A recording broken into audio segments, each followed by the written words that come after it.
And I like to do that just because it helps keep some heat off of that top ringland. There you go there, Bobby. Would you like the silly handle? There you go. No, you go ahead and do the silly handle there, Studley. What are friends for? There you go, Bobby. Here, I'm here to help you out. There you go, Bobby. There you go. I'm glad you did all the hard work. Thank you.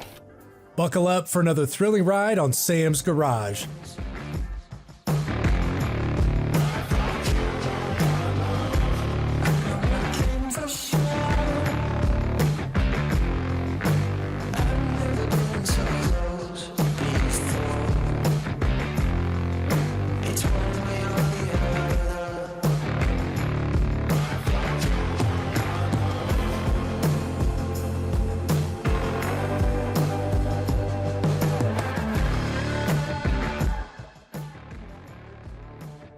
First up, he's fine-tuning the performance of the Holley C6 Corvette with a Hurst short-throw shifter. Then Doug joins to unveil their latest contender for the great race, a vintage Nissan 240Z, ready to take on the competition. But that's not all, as he transforms a 2024 Suburban into his own spin on a Blackhawk edition, complete with new exhaust system, big brakes, and jaw-dropping 24-inch wheels. Get ready for a pulse-pounding episode of automotive excellence only on Sam's Garage.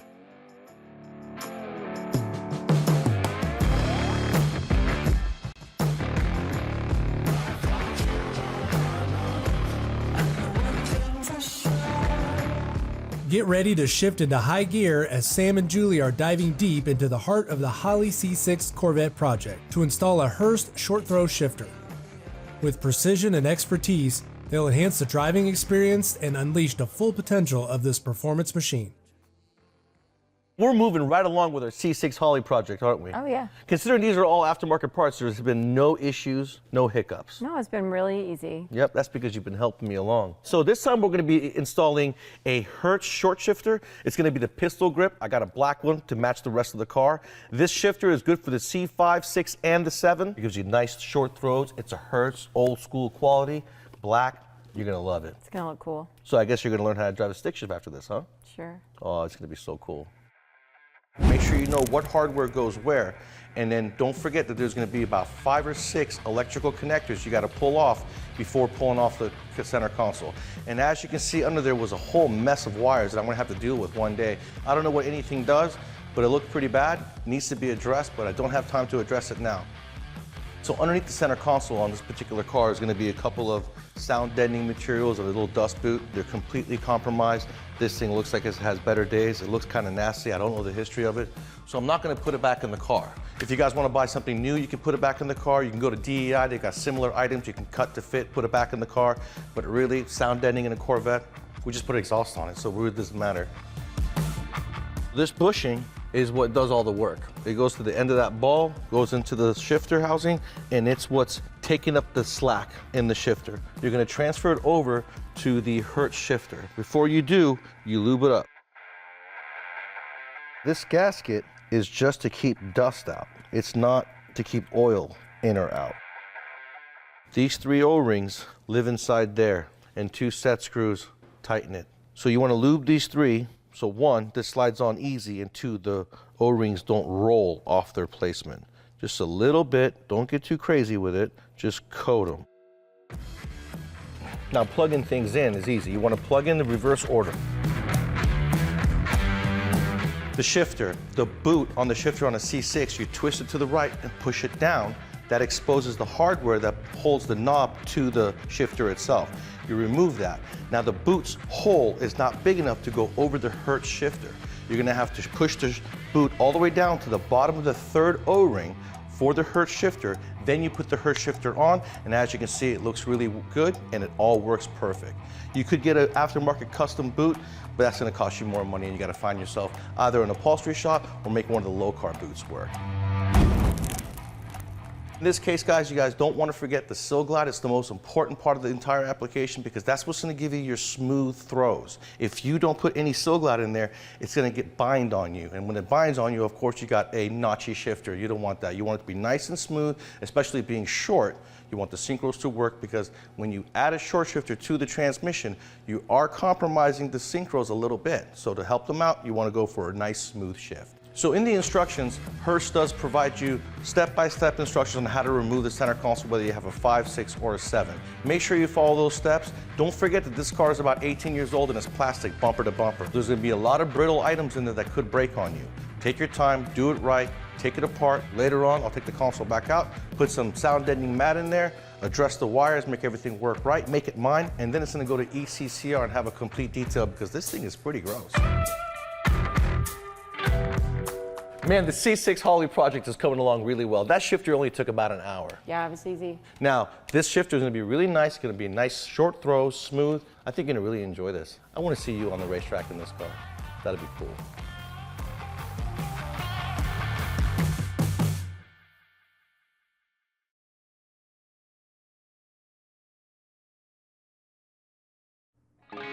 Welcome back to Sam's Garage, presented by NH Oil Undercoating.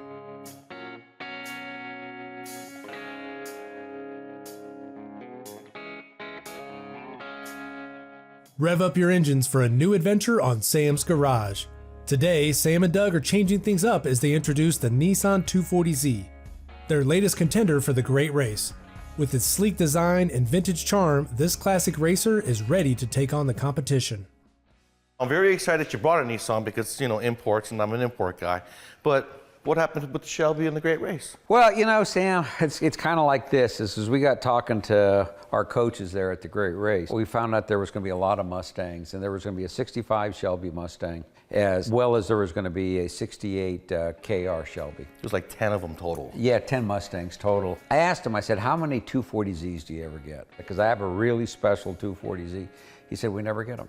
So I thought, you know what? We got the other car prepared, but I threw a fastball at you. So we're going to do something that's going to be a lot of fun. And the nice thing about this car is there's very few of these cars. 5 to 10 minutes of nice, warm temperature for it to really start getting on it. It's a little choke inside. When Tim dropped it off, he didn't see the choke, so he cold started. Oh gosh, no, that's hard forever. to do. You just need to go ahead and pull it back. It'll choke up real nice. Built by one of Peter Brock's friends, that's what I was told. It was supposed to be a car that was built for a gift. I wound up buying it at an auction.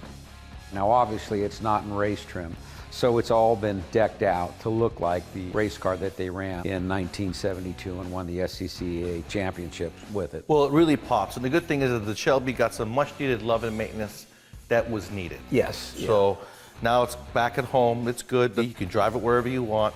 And now we got this guy, which really is going to pop on the Great Race. I see that you got the 2 recommendations that we were given by Jeff. One was the big giant clock. Yes. That's got the seconds. It's very accurate. It says the Great Race on it. Right. And then you've got this G calibrated speedometer. Not really G, but it comes with its own sensor. Right. And you're supposed to hook that up to the left front tire. And it goes only to 50 miles an hour, so we're not supposed to exceed 50 miles an hour. Well, yeah, we probably won't, but we could probably make it go around 2 or 3 times. Yeah, there you go. This is big and heavy. A lot of guys dedicate their cars for the Great Race, so they don't mind turning it into a race car, putting holes here and there.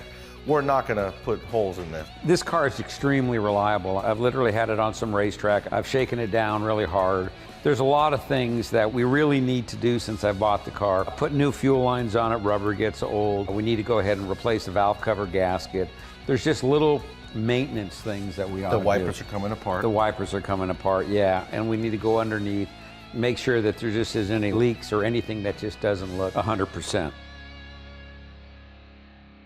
Brock Racing Enterprise. If you look at what Peter Brock has done in his career, he was actually one of the early designers in the Corvette. When he went to work with Carl Shelby, he was with Shelby and he designed the Daytona Coupe. When Shelby was backing away from racing, he wanted to do his own thing. That's when he got hooked up with Datsun at the time. They started campaigning the 240Zs, and where he was extremely successful, he meaning his race team. And then after they ran the 240Zs, they ran the 510 in the Trans Am under 2.5 liter championship. They beat Alfa Romero. I bought the car in Monterey. Then I was at the Monterey Historics, and Peter Brock was there. And when I walked up to him, I showed him pictures of the car, and he said, I heard there was a replica that was built. He was asking for all the pictures. I had tons and tons of pictures.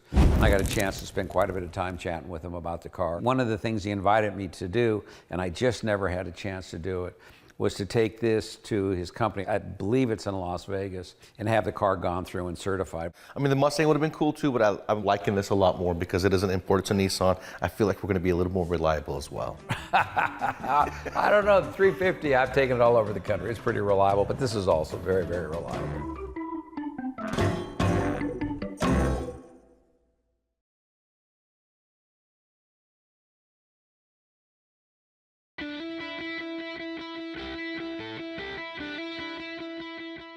Bobby Bueller from Bobby Bueller Racing Engines in New York, back in the shop to assemble the second motor that we have in here. We have the Summit Racing full rotating assembly, full camshaft kit. You did all the machining on this, right? That's right.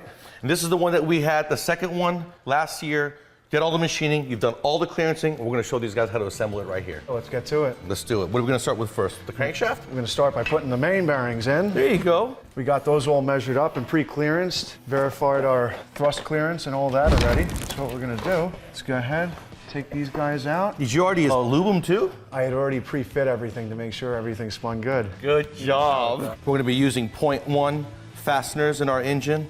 They're an awesome company. They take better care than anyone out there I know as far as their hardware goes. Just look at the packaging. Very nice, all protected, lube, brush, everything you need to get the job done. Much better than the competition. Absolutely. And number one, made in America. That is it. That's it. All right, let's get to lubing.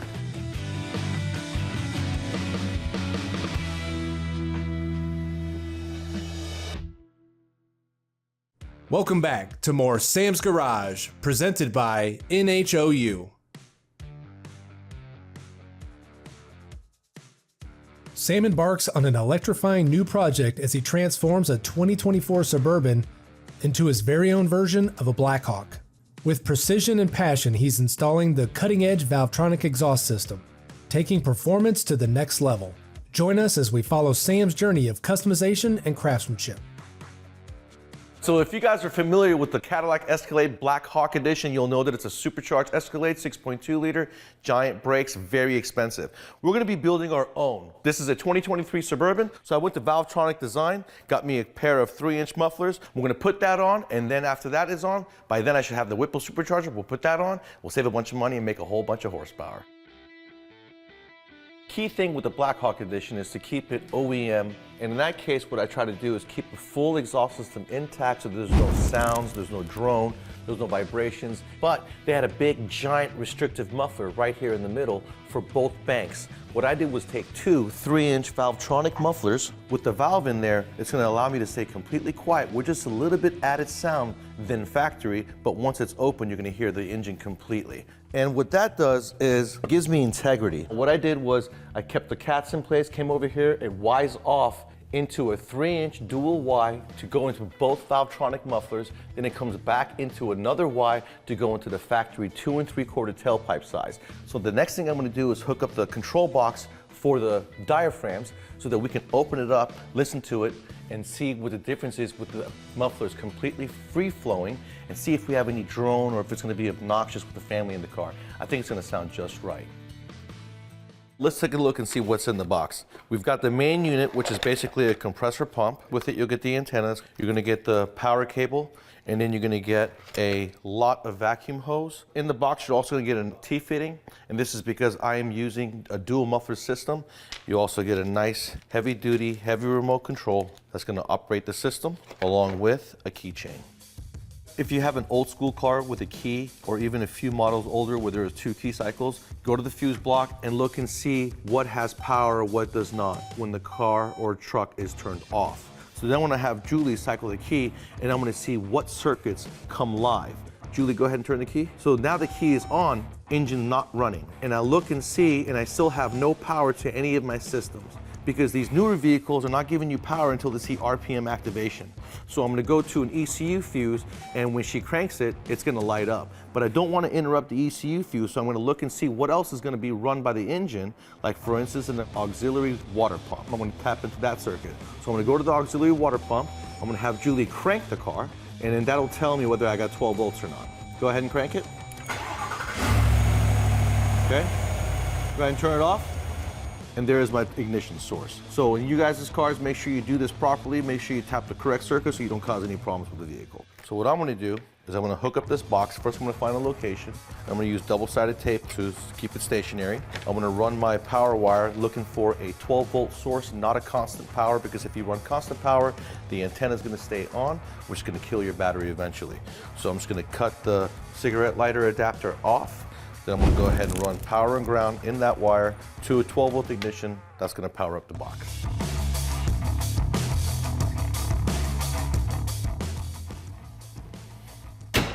So the exhaust is taken care of. There'll probably be some fine tuning once we install the supercharger. There wasn't a huge difference in sound, but I can always fine tune that by replacing the tailpipe, getting rid of that resonator in the tailpipe and making a dual pipe. Now, the controller box you see down at the frame, I did make a mistake by not reading the instructions first. So what I'm gonna do is move that to the interior of the car because it cannot get wet. Run my power, move it over when I do the supercharger, and I should be good to go.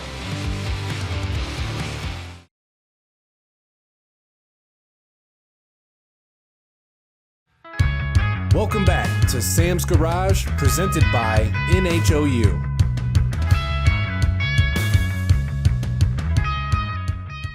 Sam's kicking things into high gear as he continues the Suburban project.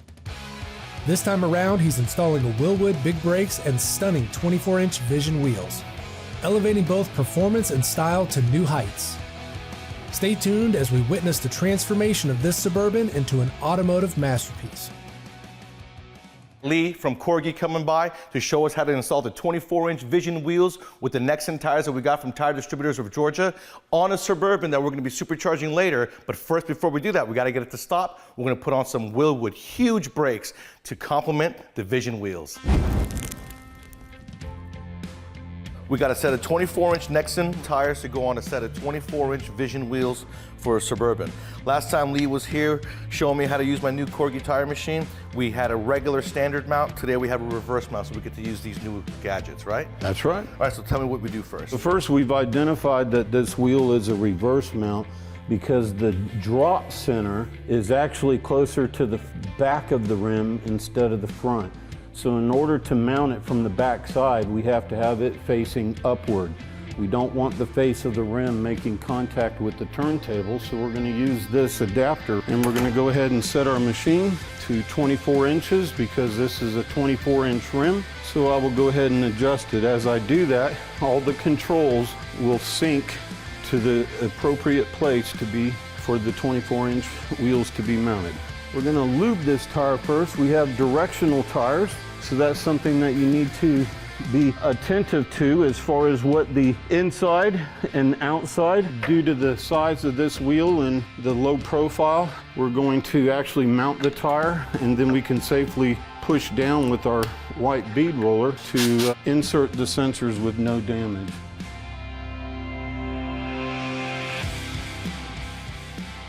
Chevy made it very difficult because they clocked the upper perch. So you are going to have to put it on, make a mark, go to a spring compressor, compress the spring, and realign the bottom of your shock so that you got no bind down there where the bottom bolts up to the control arm. What we have here is a 6R kit, specially designed for the Silverados and Suburbans. This particular kit you see utilizes a 20-inch rotor. That is a massive rotor. And to keep the weight down on that rotor, we've got aluminum hats to go with it. That is the caliper.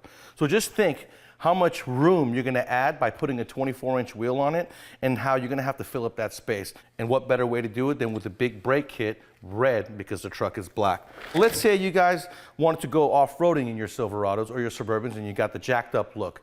Well, in that case, you may want some more tires, so you're going to go to a 17 or an 18-inch wheel. Well, they've got the smaller T6R kit right here. This is a complete kit just like that. It's a 6-piston caliper. The caliper is just a little bit smaller, but the rotor itself is a 14-inch rotor.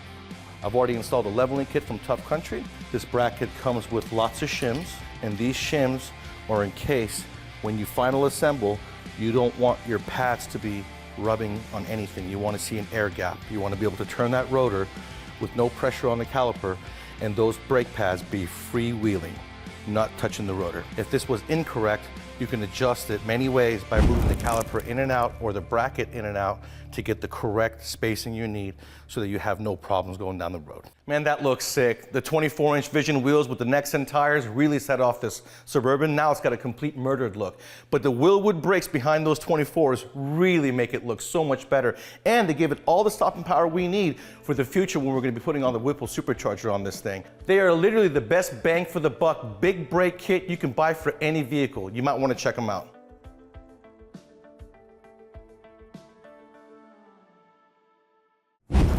Be sure to check out Sam's Garage on these other media platforms.